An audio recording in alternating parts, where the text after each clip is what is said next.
एक छोटा सा बोर्ड रेहड़ी की छत से लटक रहा था। इस पर मोटे मार्कर से लिखा हुआ था, घर में कोई नहीं, मेरी बूढ़ी माँ फालज ज़दा है। मुझे थोड़ी थोड़ी देर बाद इन्हें खाना और इतनी ही मर्तबा हाजत करवानी पड़ती है। अगर किसी को जल्दी है तो वो अपनी मर्ज़ी से फ्रूट तोले और पैसे कोने में पड़े रंगीन गत्ते के नीचे रख दे। साथ ही रेट भी लिखे हुए हैं, और अगर आपके पास पैसे ना हों तो मेरी तरफ से ले जाएं, इजाज़त है। मैंने इधर उधर देखा। पास पड़े तराजू में 2 किलो सेब तोले, दर्जन केले लिए, शॉपर में डाले, प्राइस लिस्ट से कीमत देखी, पैसे निकाल कर रेहड़ी के फट्टे के गत्ते वाले कोने को उठाया। वहाँ 100, 50, 10-10 के नोट पड़े थे। मैंने पैसे इसी में रख कर इसे ढक दिया। इधर उधर देखा कि शायद कोई मेरी तरफ मुतवज्जो हो, और शॉपर उठाकर वापस फ्लैट पर आ गया।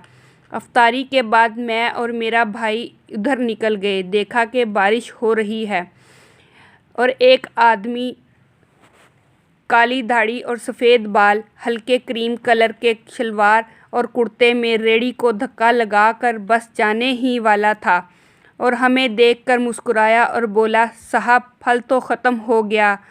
मैंने उसका नाम पूछा तो उसने अपना नाम अली बताया। फिर हम सामने वाले ढाबे पर बैठ गए और चाय मंगवाई ताकि इकट्ठे बैठकर चाय पी सकें, और पूछा कि आप कहाँ गायब थे। उसने बताया कि मैं पिछले 3 साल से मेरी अम्मा बिस्तर पर है, कुछ नफसियाती सी हो गई है, और अब तो फालिज भी हो गया है। मेरा कोई बाल बच्चा नहीं, बीवी मर गई है, सिर्फ मैं हूँ और मेरी अम्मा है। अम्मा की देखभाल करने वाला कोई नहीं, इसीलिए मुझे हर वक्त अम्मा का ख्याल रखना पड़ता है। एक दिन मैंने अम्मा के पाँव दबाते हुए बड़ी नरमी से कहा, अम्मा तेरी ईमानदारी तो करने को बड़ा जी चाहता है, पर जेब में कुछ नहीं है। तू मुझे कमरे से हिलने नहीं देती, कहती है तू जाता है तो जी घबराता है, तो बताओ मैं क्या करूं? अब क्या गैब से खाना उतरेगा? ये सुनकर अम्मा ने कांपते कांपते उठने की कोशिश की। मैंने तकिया उठाकर उनको बिठाया, टेक लगवाई। उन्होंने झुर्रियों वाला चेहरा उठाया और अपने कमज़ोर हाथों का प्याला बनाया, और ना जाने रब्बुल आलमीन से क्या बातें की। फिर उन्होंने रेहड़ी वहीं छोड़, रिस्क तुझे इस कमरे में बैठ कर मिलेगा। मैंने कहा, अम्मा क्या बात करती हो? वहाँ छोड़कर आ जाऊँ तो कोई चोर उचक्का सब कुछ ले जाएगा। आजकल कौन किसी का लिहाज करता है? बिना मालिक के ख़रीदेगा कौन? कहने लगी, तू फजर को रेहड़ी फलों से भरकर छोड़कर आ जा, बस ज़्यादा बातें करने की ज़रूरत नहीं है, और शाम को खाली लेकर आना। अगर तेरा 1 रुपया भी गया तो मैं तेरी माँ अल्लाह से वसूल कर लूँगी।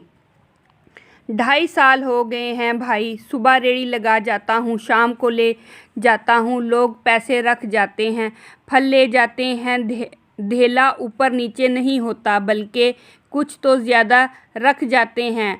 अक्सर नफ़ा लागत से 300-400 ऊपर ही निकल जाता है।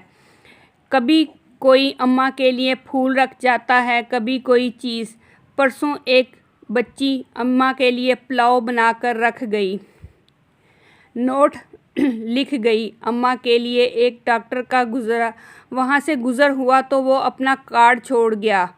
पुश्त पर लिखा था, अंकल अम्मा की तबीयत ना संभले तो मुझे फ़ोन करना, मैं घर से पिक कर लूँगा। किसी हाजी साहब का गुज़र हुआ तो अजवा खजूर का पैकेट छोड़ गए। कोई जोड़ा शॉपिंग करके गुज़रा तो फ्रूट लेते हुए अम्मा के लिए सूट रख गया। रोज़ाना ऐसा कुछ ना कुछ मेरे रिस्क के साथ मौजूद होता है। ना अम्मा हिलने देती है, ना अल्लाह रुकने देता है। अम्मा तो कहती है तेरा फल बेचने के लिए अल्लाह खुद नीचे उतर आता है और बेच बाच चला जाता है, और सोहना रब तो तुझे रिस्क देता है, ऊपर से रेहड़ी भी अल्लाह ही के हवाले है। आखिर में मुझे अपने बच्चों से कहना है कि अगर फारिग हो और अपने वालिदैन को काम करते देखें तो फ़ौरन उठें और इनकी मदद करें। मेरी वीडियो पसंद आई हो तो मेरे चैनल को सब्सक्राइब, लाइक और प्यारे प्यारे कमेंट ज़रूर कीजिएगा। अल्लाह हाफिज़।